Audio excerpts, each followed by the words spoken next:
It is a fine and crispy morning, and we are on our way to Manchester. Yeah, very nice little trip.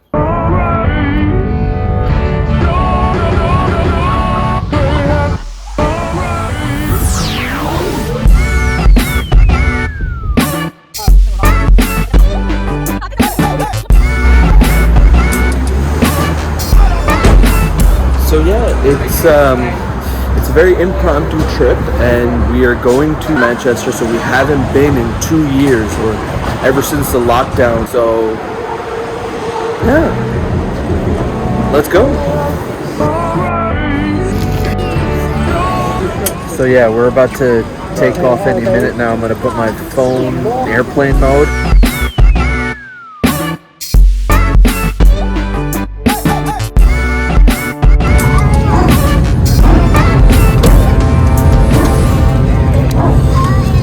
Finally just made it to Manchester. Super tired. 15 hours just traveling. I'm beat. Oh my god. We finally disembarked the plane and making our way through customs, and then hopefully get our bag, pick up a car rental. Got some really fancy cups in Costa. Thing that I would say about the UK, that their customer service is a lot better. People in general seem to be a lot happier when they respond to you when you're placing orders. They're kinder, and in general the UK is a lot better. So their driver position is on the right hand side, but on the road they drive on the left hand side. Whereas in the US, the driver position is on the left hand side and we drive on the road on the right hand side. I know, that's a bit confusing, but notice how I am driving on the left hand side and the oncoming traffic is on the right hand side. In the US, it is the other way around. Another thing that you'll notice is that roads are quite tight, even for big trucks and vans and everything like that. We're not used to this kind of limited amount of space in the US. In the UK, they have double-decker buses. Another thing is, you can park any way you want on any of the roads. In the US, typically you'll know the direction in which cars are parked is the direction in which the road is running. Over here, that's very confusing, right? You can park either side, any direction, as long as it doesn't have a yellow double line. Another thing that they do in the UK is everyone parks on the curb, right onto the sidewalk.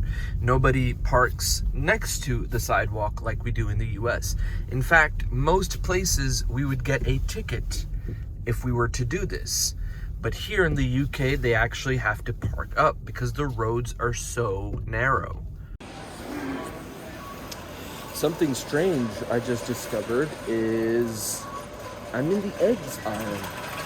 Tell me if you noticed something about the eggs, right? I would assume that it would be in a section like that. The eggs are here. All of them. It's very strange. Another cool difference between the UK and the US is that the British currency kind of feels like plastic, which then prevents it from ripping, tearing, and I guess increases the longevity of the British pound, very much kind of like the Canadian dollar. Another interesting thing about the British currency, or the pound, is that each one of the bills are a different size, and anything below a £5 is in a coin form. So 5 is the lowest in terms of a note, and then I believe they go up to a £50 note, but that's not heavily in circulation. So a £2 would be a coin, £1 would be a coin. But yeah, every single bill, unlike the US currency, is a different size. Largest being the £20, smallest being the £5. Another thing that I've noticed in the UK is that American restaurant chains like KFC or like Pizza Hut are actually much fancier than the ones you would find in the US.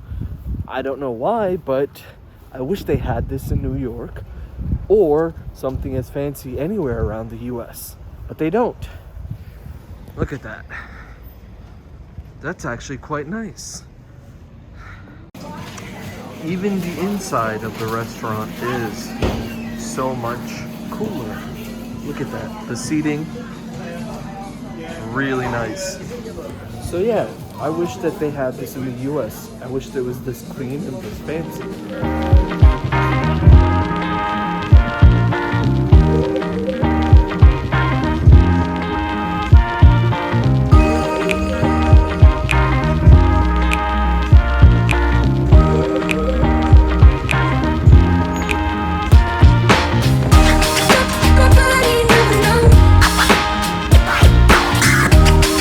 Keep dancing with the devil, but he